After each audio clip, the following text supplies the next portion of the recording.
Thank you so much. We appreciate that. All right, I think we're going to get this show on the road, folks. What do you say? Like I said, we've got 3 presentations, one from Anne, Ellen, and Loretta. And I think, Anne, you're up first. We're going to be speaking about understanding persons living with dementia through communication. And by doing this, we're all going to have a good base understanding of what it means when we actually say the word dementia. So I'm going to let Anne take it away. I'm just going to pull this up. And when you would like me to switch the slide, please just let me know, say switch or next, something along those lines. Thanks very much. All right, so understanding persons living with dementia through communication. It's a huge subject area. We often think about communication as just speaking, but there's more to it, and especially for persons living with dementia, but we'll get to that. Change, please. Presently, we know that there are over 240,000 Ontarians that have a dementia diagnosis. So that's not all Alzheimer's disease, but those are individuals with advancing cognitive decline. And 60% of those individuals are still living in the community. They're living in their homes, their neighborhoods, their apartments. And they are part of society.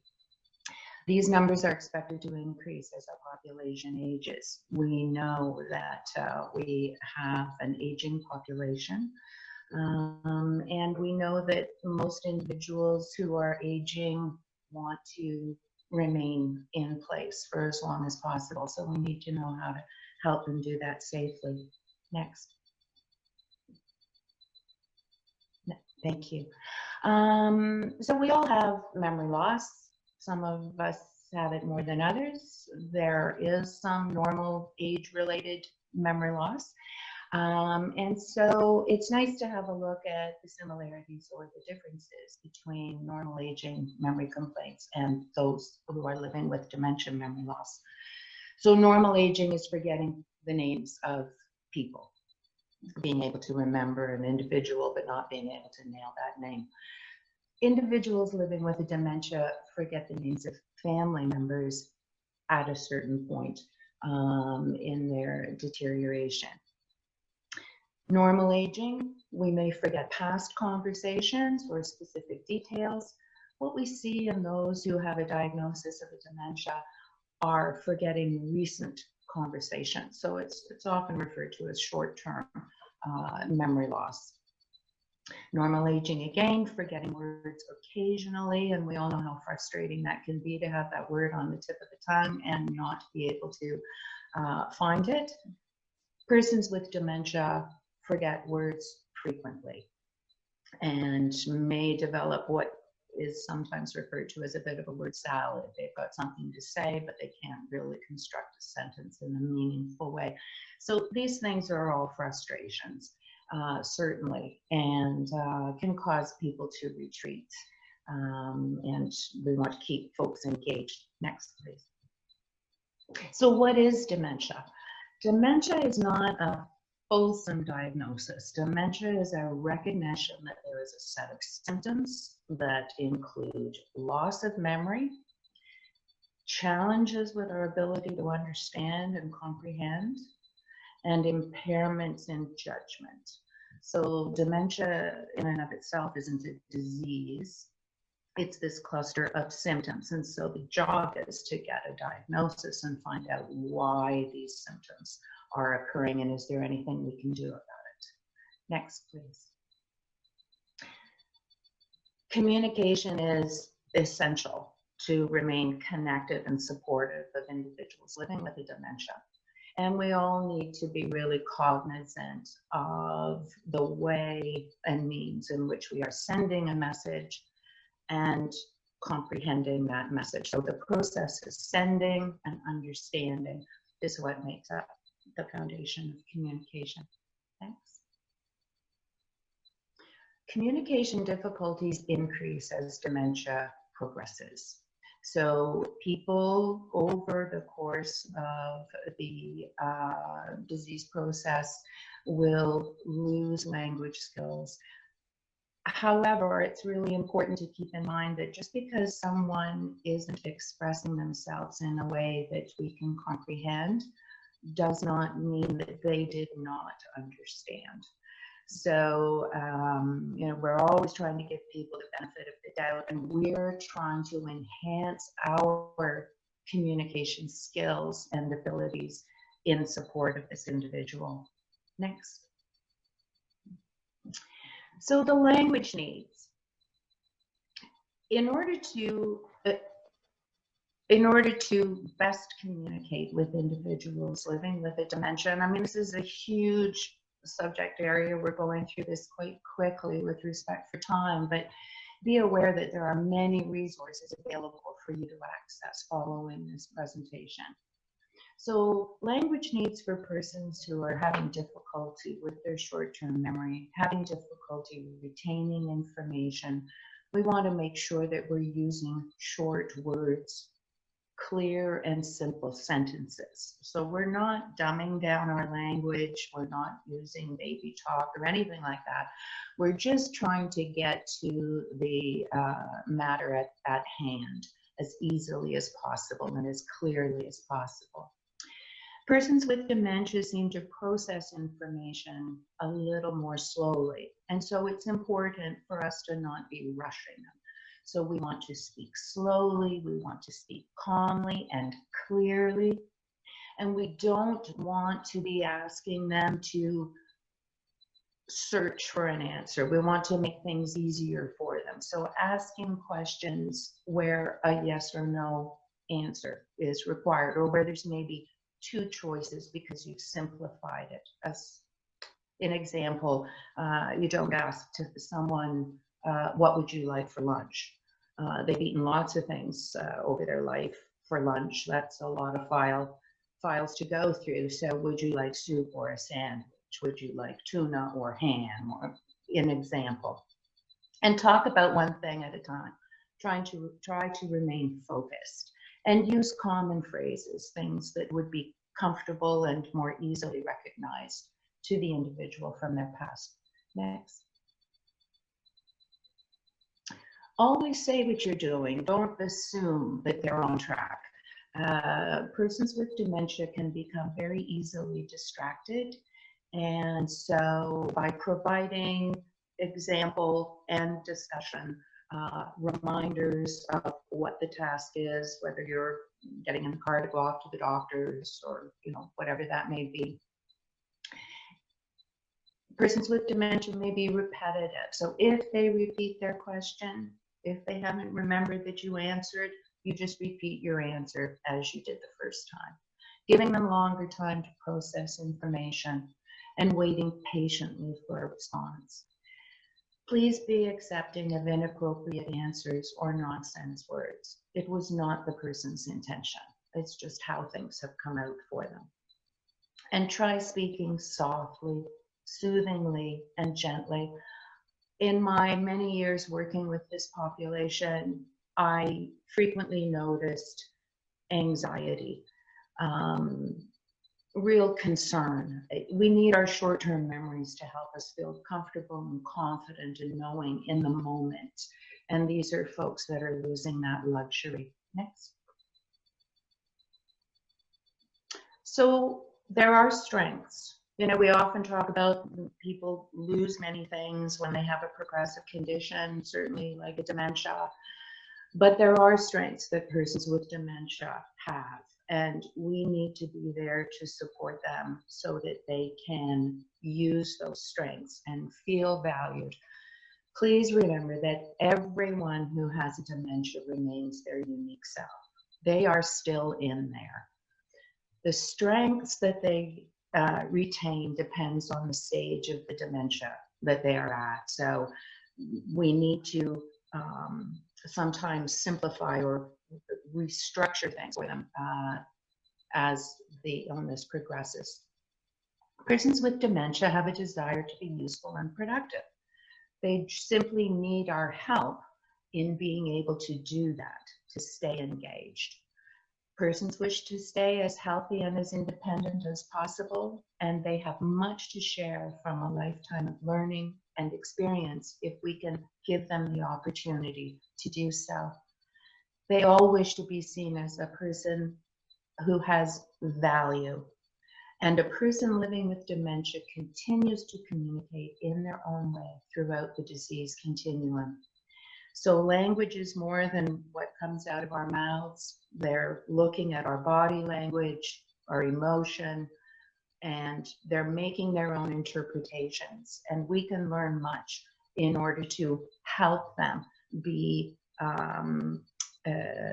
connected, engaged with social interactions once we're able to do that safely, and encourage them to engage in familiar and meaningful activities. Next. So each person is unique. We all communicate by emotion, expression, and touch. Their feelings remain despite their losses. We need to validate their emotions, not be dismissive. Oh, don't worry, there's nothing to worry about. It's, you seem worried. How can I help you? So do that validation and do what you can to include the person living with dementia in all that you do. They are still here and they need our support. Thank you. Thank you so much, Anne. I appreciate that. I don't see that there are any questions in the chat box at this time. So for the sake of time, we're going to continue on to our next presentation, and that will be Dr. Ellen Ryan. Okay, Ellen, take it away. Thank you. I'll continue the message about fostering connections with dementia individuals and their families, and take it in, to some extent, into the faith communities. There'll be some details I'll talk about. You don't need to take notes because the reference list that you'll receive after this session will include some of the detailed points.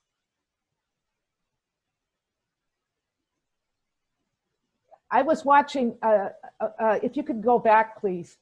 I was watching the film Down in the Delta some years ago. A young adolescent whose family couldn't tolerate him any longer in Chicago sent him down to the Delta with the grandparents. The first weekend, the grandparents go to their church and bring this unenticed adolescent with him. The focus is on the adolescent, but as the preacher stands up to preach and is well into his sermon and all this energy, his grandmother stands up, interrupts the preacher, and starts singing a hymn. And the response is the grandfather stands up, and the preacher stops his sermon and starts singing with the woman. Everybody in the church stands up and they sing a hymn.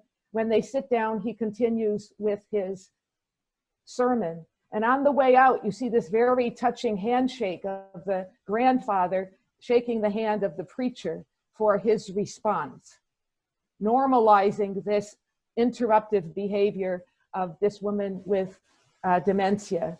And that scene is just so powerful. These are Black, this is a Black family, and you can imagine that Maya Angelou had something to do with that film. She was one of the producers.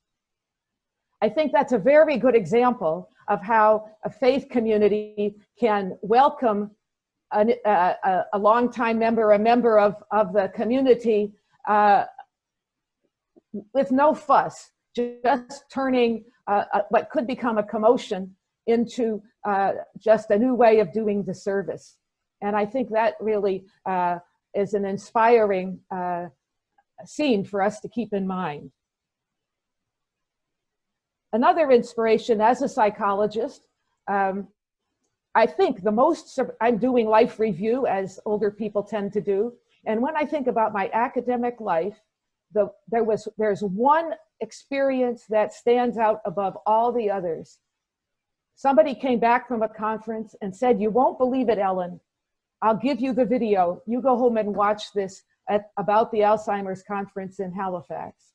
So I got the video, and one of my students, we went home because in those days, couldn't watch on your computer yet, put the DVD in our television and started to watch 3 women with dementia talking about their experiences. In the 80s and the 90s, this was around 2000, Anne and Olivia will know the date, I'm sure. Around 2000, in the 80s and 90s, we psychologists of aging were learning about dementia, and the 2 biggest messages were that people with dementia lose insight about their experience, and they can't do any new learning.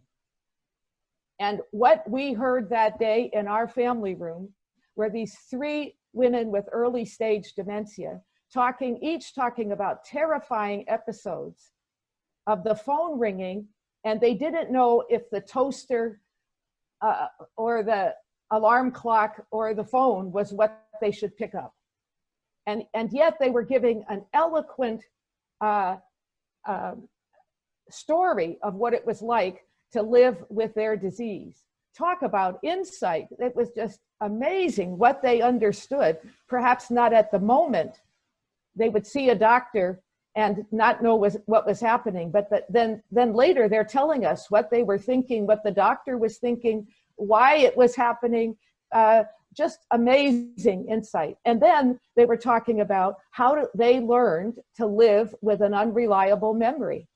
And they invented all kinds of strategies. These were very well educated women. One was an intensive care nurse, one was a scientist. They all had to resign from their important positions because of their illness. But I and my student, who became a psychologist of aging and continues to this day to work with people with dementia, that moment was just so inspiring to realize that what we've been learning about dementia wasn't true all the time for everyone, and actually is never true all the time for anyone. But we learned about the uniqueness of the individual and the uniqueness of the time within their disease. Next, please. So, next, yeah. So this is an example of what we learned. We often do have insight, just not when we are in a stark office in front of a white coat with a clipboard. And those of us without dementia realize that we don't remember things under those situations. Remember getting your first license. Of course, new learning is possible. How do you think we cope with our brains scrambled differently each morning? And another aspect that we've learned from persons living with dementia is the power of a sense of humor. My husband's older cousin would tell us, my forgettery is my best working part. And I've since heard that from others. So it's possible our family cousin in the middle of Kansas invented that, or perhaps she heard it. But it is a way for people going through this experience to cope. Next. So following that experience with this speech, I started to read about and listen more particularly to the individual stories of people with dementia. And one of the things we did was go through autobiographies by individuals with an Alzheimer's diagnosis. The oldest one we have was published in the late 1990s. And what I'll do is review a few quotes from those individuals. But first, we'll go through the parts of this complicated slide. Communication as spiritual connection. You can stop there, put in those 4 words. Thank you. Leave it there for a moment. This is the experience, the spiritual experience, a summary of the spiritual experience of people with dementia knowing that they're losing connections. They're losing their way of communicating with other people, as Anne has outlined. Their own thinking is scrambling. Their own self-communication is scrambling. So they're feeling fragmented from their own self. Their connection with nature gets fragmented because they don't know how to get there reliably. If it's a matter of walking in the park or walking in the woods. And the core of their sense of identity is fragmented because they can't connect with their traditional faith and religion, and they wonder, where is my God? Where is my sense of order in the universe, etc. They're fragmented. That's what the disease does. Next slide. And communication, next slide, is our path to help them reconnect with these relationships, to help them work out who they are by listening to them and reminding them who they've been, what their history is, etc. By helping them connect with their sense of higher being, with their God, by taking them into nature and helping them commune with nature, and most particularly by offering them a relationship with ourselves and facilitating relationships with people important to them in their lives, for example, within their faith community. Next slide. These are some of the quotes from the books written by individuals. By the time these individuals finished writing their books, some of them were no longer able to have a coherent conversation, because you have to have a good sense of timing, and the general conversationalist won't wait 180 seconds for you to make your next comment. But they were able to find the right days, the right moments and the right days to work on their memoir. A couple of these people, after they got a diagnosis of dementia, and this really blew my mind from what we thought the diseases were in the 80s and 90s, after the diagnosis, they learned to use the computer so they could write their memoir. One of these is Richard Taylor. He has died, but for 20 years, he managed to run a website at 20 years after the diagnosis of dementia. That was another myth that was exploded early on, that there's a sense for everybody, it's a steep slope downward. For many people, it's a slope down, and then especially the ones who are so involved, so engaged, with a lot of help. Everybody who writes a book gets a lot of help. And people with dementia who write a book get more help. But you feel their voice coming through. And many of them in the prologue have an indication that they had to get more and more help as they were writing this. But Richard Taylor wrote Alzheimer's from the Inside Out. And as a psychologist, he had a boost for having the language to talk about what was happening to him. But it was really traumatic to become a care receiver. I feel loved, ignored, needed, and like a dying albatross that is chained around each of the people who cares about me. Next. Partial view, Corey Henderson documented that a key symptom of dementia can be discombobulated vision. And he argued, I would love to see some people with Alzheimer's not trying to stay in the shadows all the time, but to say, damn it, we're people too. And we want to be talked to and respected as if we were honest to God, real people.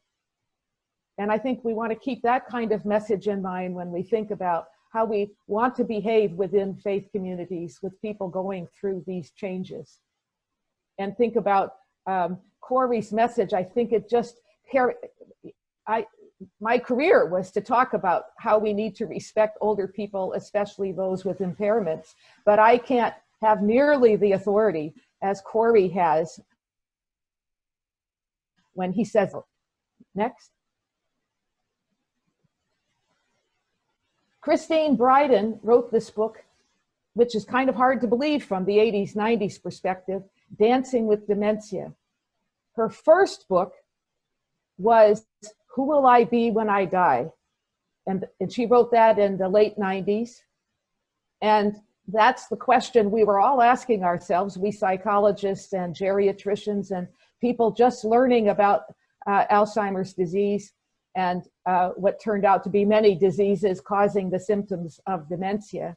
We were thinking of it as a death sentence, and we did not yet have the idea of living with dementia. But Christine was one of the people right at the front of that movement. She had to quit one of the top jobs in the government in Australia before she was 60. And Who Will I Be When I Die was coming to a spiritual confrontation with the fact that she would be Christine when she died, even if she had no connected sense of that. She was convinced from a faith perspective that she would die as Christine. Her book was so persuasive that she attracted this gentleman to marry her. And she wrote the first book as Christine Bowden, and probably the similarity in their names was attractive. But he came and he said he was so moved by her spiritual message. You know, he didn't give her a marriage proposal initially, but within a year they were married. He wanted to travel the journey with her. And then she writes in a book, which is published 7 years later, we are adjusting our dance steps to the changing melody of dementia, listening to the music within, as well as being encouraged by the supportive music around us. So for 5 years after she published her book, Who Will I Be When I Die, she continued to make presentations at Alzheimer's Society conferences. And one time she showed, people didn't believe she had that diagnosis because she could give such a good speech. And so she put, in another talk, she put a brain scan on the screen and said, what do you think? There were experts, psychiatrists and neurologists and dementia experts in the audience. What do you think a person with this scan is capable of? And they would say, oh, that's a person in the nursing home who can't even manage to get out of bed and needs to be helped with all activities of daily living. And then she said, well, that's my scan. Let's go on with the scientific facts about dementia. So she was right at the forefront of talking about you can live with dementia. And many of us have many years. And originally, people would be diagnosed with Alzheimer's and be told, well, you're going to live 5 to 15 years. And the implication was as an almost dead person. And she was out in the forefront promoting what you could do, relying on those strengths with an environment, as Anne mentioned, that values you, that sees you as an important person and engages with you in true human relationship, in friendship, and gains from you. And certainly the world has gained from the work of these authors. Next slide, please. Now when we come to the families, the dementia families are at risk.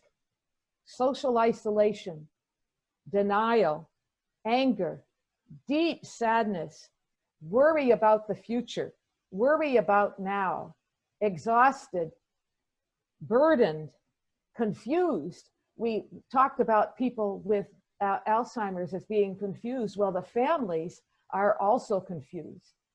All different conflicting emotions, all conflicting ideas about how they're going to manage the future. The fundamental question, is it in me to be a care partner? We won't know till we face it. So the dementia families need us too. Next slide. Within faith communities, we can facilitate engagement and activities, building on those strengths that Anne talked about. One category is one of the ones that I've worked in the most is storytelling and reminiscence. So here we have an individual going through one of our conversational remembering boxes. So Chris has helped Gerda make this conversational remembering box. It's any old box, but if it's beautiful, or if it's a fishing tackle box or a hat box from the era you grew up in, the box itself can be a symbol of who you've been. And Chris is going through the conversational remembering box, which has items of sentimental and life story value or pictures of them. So when you leave your house to go into a small apartment or into a nursing home, and you're giving away your grand piano, you can't put your grand piano in that box. but you could take a photo, or your family could be taking a photo of your granddaughter playing on your piano, and that picture can be in Gerda's box. And when you pull it out, you can say, "Oh, what's happening here?" And you might get the whole story, but tomorrow they'll say, "Oh, there's a girl at a piano," not recognizing the granddaughter, not recognizing her own piano that she played on for 70 years. But perhaps you've written on the back and typed it up and taped a little script of the story Gerda at one time told you about how wonderful the piano was, and somebody had suggested the granddaughter who had had 5 years of lessons could grow into this magnificent instrument, and all kinds of things, and how people would put their coffee on the grand piano during a party, and how that would panic her, et cetera, et cetera. And each time you get a different story, a scribe can write that down, that can be typed up and put in the box. So another time, a different story might come. So a conversational remembering box can be a wonderful thing. It can also work for people with a hearing problem. You know that people with a hearing problem tend to talk all the time because they're afraid they won't understand what you have to say. But if a person with a hearing problem has such a box, you can just pick up the box and pick something out, and you know it'll be something they'd like to talk about. And it's so much easier to deal with than a photo album. Because if somebody says, you know, if you're going to go through the photo album, somehow we have to go from page 1 to page 365, and you probably don't have enough time. You can also help the person record their life stories. And even though a person may have difficulty greeting you, having any idea who you are, even if you're the granddaughter, or have been visiting, you're a student from McMaster and you've been visiting every week, they might not know who you are. But once you start talking about the old days, then they might remember. So there's just an infinity of possibilities with storytelling and resemblance and reminiscence. Next slide. Another kind of activity, and faith communities can readily be part of this, and this supports the family as well as the individual, and that is to celebrate significant moments. Families and even faith communities are good at celebrating birthdays and 70th anniversaries, but you can also create rituals, and I'm sure Loretta has done this, about leaving your longtime family home, leaving your apartment, retiring from committees at the church, because in fact it's because you can't do them anymore, but you could still have a ritual celebrating all the years you've given to the church as head of the budget committee or leader of the choir or whatever. So the faith community can, and with the family, can celebrate the life of this individual or a couple, because very often it's the spouse who has to retire from the budget committee because they have too many responsibilities taking care of the individual who's ill. And I have a photo there. One very important part of engaging older people with dementia is connecting them with young people. I took a course, an online course in the fall, and we met in small groups or in partnerships, and I was thrilled. My partner was 24 years old, trying to start his career as an architect. I have a few students, but outside of the students I continue to work with, I don't have excuses for talking with young people. And then there would be breakout rooms, and I'd be talking with a 35-year-old who runs a co-op in England.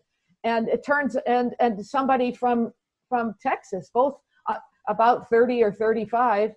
And one of them said, well, what's important to you? And we could say something unrelated to the course. So I said poetry. And the two of them, well, one of them said, who's your favorite poet, Ellen? And I just had a moment to think. I said, Mary Oliver. And all three of us had a Mary Oliver book right on the same desk as the computer.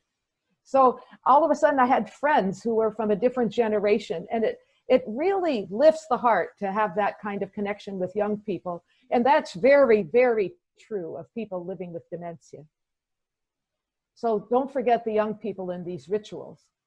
And then there's adapted activities. And there's quite a bit of information in the resource list that you'll receive about adapting activities and where you can go for some good ideas. But basically, it's carrying on activities important to the individual and providing supports, changing the rules of a game or providing some extra supports, or changing it from something that depends on memory to something that has more of the yes/no options that Anne mentioned.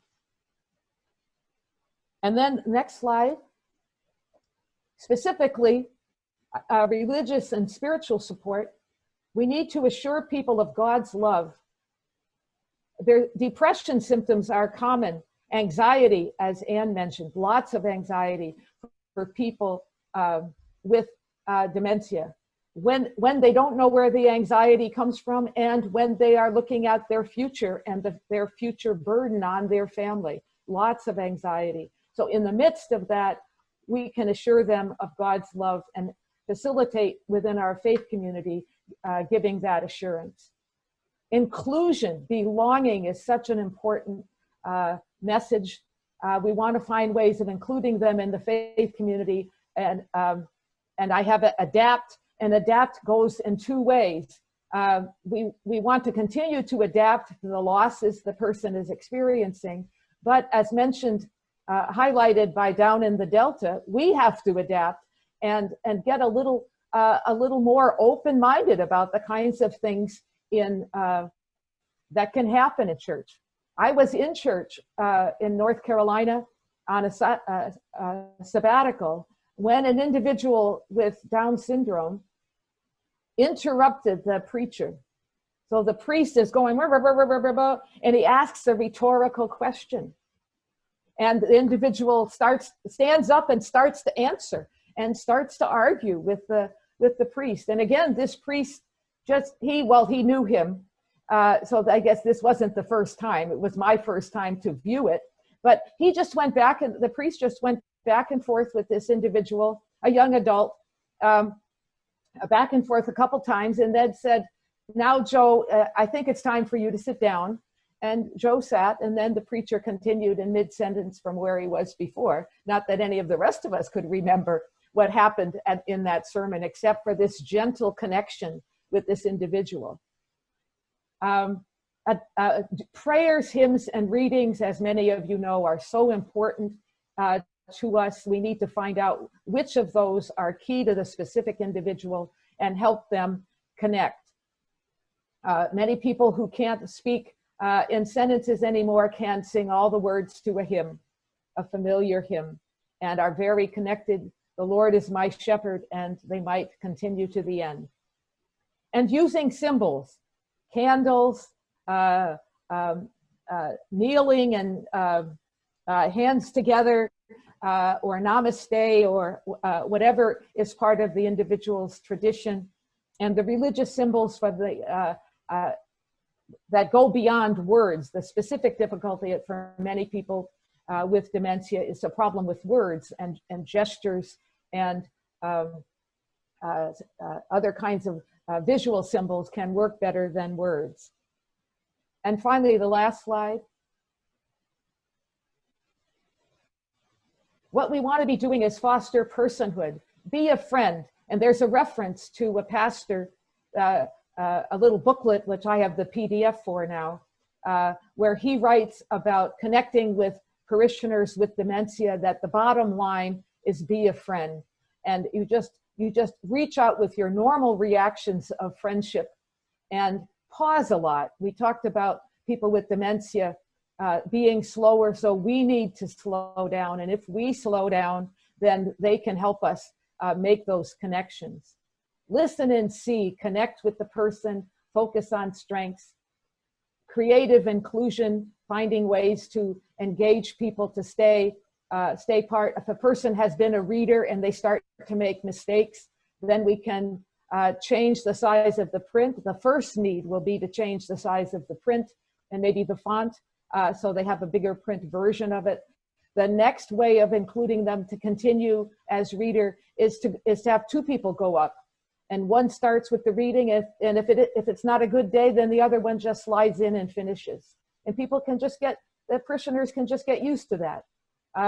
One can, create new roles within a service, roles that will fit for. You can have a person carry a candle. You can just look for ways to include individuals, and also finally, ability and community. To lose your memory is a tragedy, but only if you don't have people around you to hold it for you. Thank you. Thank you so much, Ellen. I sincerely appreciate that. We actually did have one comment here in the chat box that maybe, I don't know, you'd like to acknowledge really quickly before we move on to Loretta's presentation. It says, and this is back in the beginning of your presentation when you were talking about the film Down in the Delta. I believe that's what it's called. It says, normalizing disruptive behavior is easier said than done 24/7. In moments out of time, like a church service, it may be easier, but having a parent walk in on a patient is a bit less easy to normalize. I don't know if you'd like to speak to that. Yes, right. I don't, there are, of course, behaviors, wandering behaviors or whatever that you can't allow to just go on. But I'm just pointing out that we want to look for the opportunities to normalize behaviors and kind of be loose about doing something spontaneous that might work. But of course, there are many behaviors that that won't work. Going in and getting other people's items, thinking that they're their own, and that kind of thing can be disruptive. But there are calmer and more chaotic ways of responding to that kind of behavior. Thank you for the question. I agree with that 100%. It really comes down to about how, as we as care partners or caregivers, how we respond to the behavior. Do we make it a big deal? Do we blow it out of proportion? Or do we try and stay as calm and collected as possible, right? So I absolutely agree with that. Thank you so much. And Loretta, we have you up next for our last but not least presentation. So please feel free to take it away. Hi, everyone. So I'm going to be talking to you about some practical ways that you can support families living with dementia. So either the individual or all of their caregivers or carers. So next slide. Okay. To me, as a pastor for 20 years, I think that keeping in touch with and supporting our community members is something we do or should be doing regardless of their age or health or pandemic. But now that we're into the second wave of the pandemic with 1,900 cases, positive cases in Ontario yesterday, it's now essential that we do this because people are becoming more isolated than ever. So it is essential and critical to communicate and provide for support for those living with dementia, both the individual and for the family who provide care for them, especially those in the home. So for example, one of our members who has early stages of dementia fell and fractured her hip in late September. She's been in the hospital for 10 weeks. She can't go back to her own apartment. She has no family and would not get enough support. So she's going into assisted care on Wednesday. It's been delayed by a couple of weeks because they had 2 cases of COVID at this facility, and they're over it now. But when she gets there, in our family meeting, we learned last week that she has to isolate in her room for 14 days. And after spending 10 weeks in hospital. So she's going to have no visitors. I've made sure, she has a phone so that, we can keep in touch. So the question is now, how are we, for this short period of time of 14 days, going to support her as she goes through the isolation. So the next slide.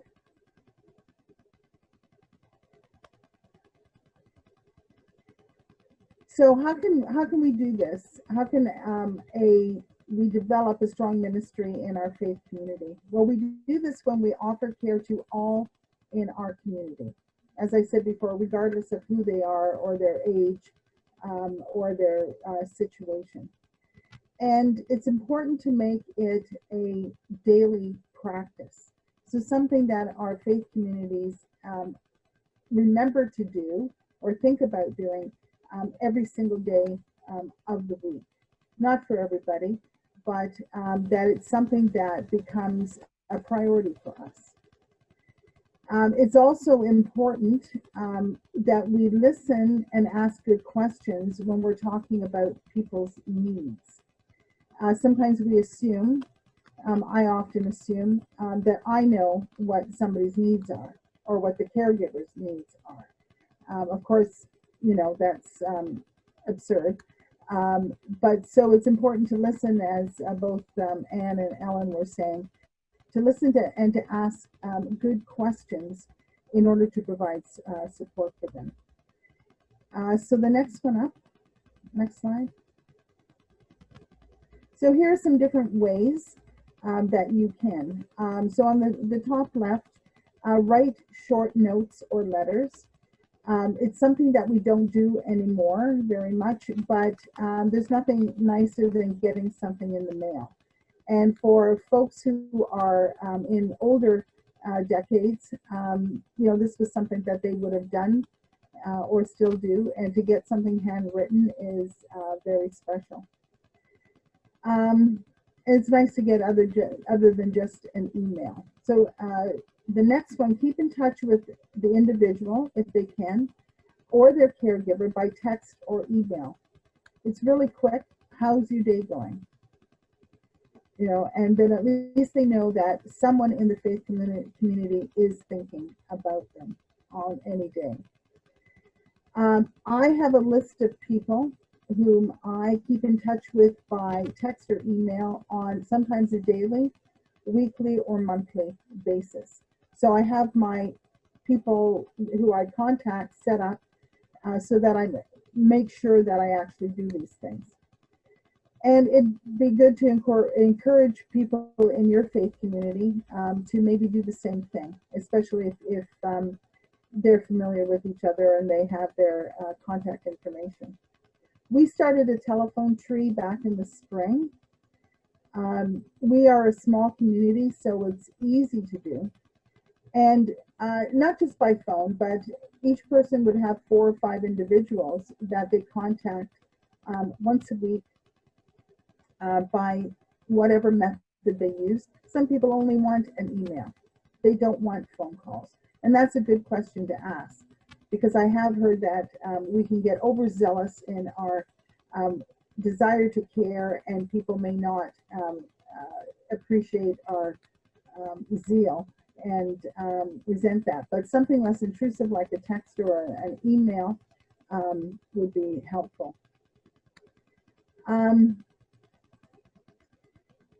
Arrange to have, if you can, if it's possible, a Zoom call with somebody with dementia at a scheduled time during the week. So I have done this with different members of the congregation. And if you can have that set up, especially for people living at home, they might just enjoy seeing your face on the screen if their family member is able to do that.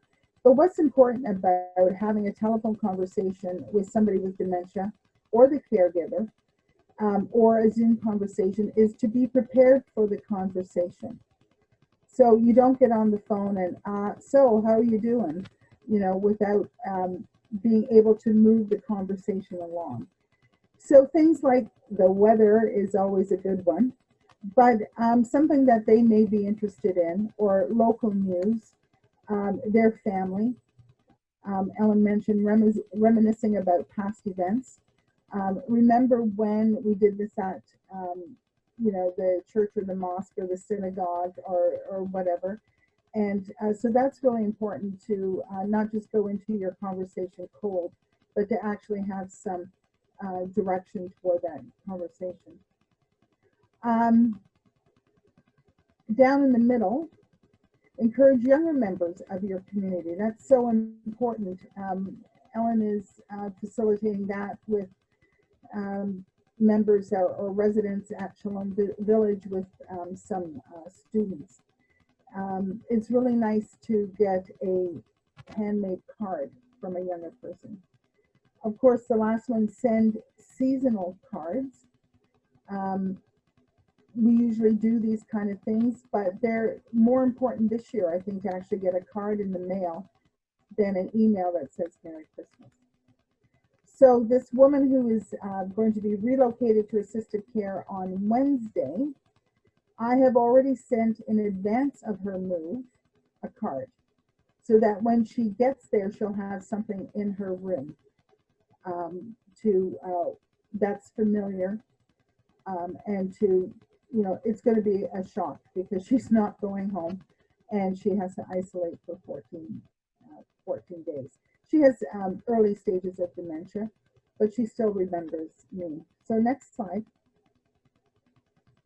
So when you send materials, especially if it's somebody in your faith community, if you send a card or a note, it's a very nice touch to include a scripture verse or a quote, Mary Oliver or Maya Angelou, or there's so many thousands of people that you could quote to put in there, or even send a photo of yourself or whatever you want to send with a little writing on the back about what it is.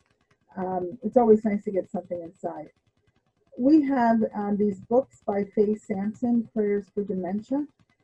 I still have a few dozen left. If anyone would like to get these to drop off to members of your faith community. And these are, they're Christian in origin, but they can reach across, I think, all of the Abrahamic faiths, especially Judaism and Islam, for caregivers, especially, and the people that they care for. So these could easily be dropped off in a mailbox without any worries. Number 6, next slide.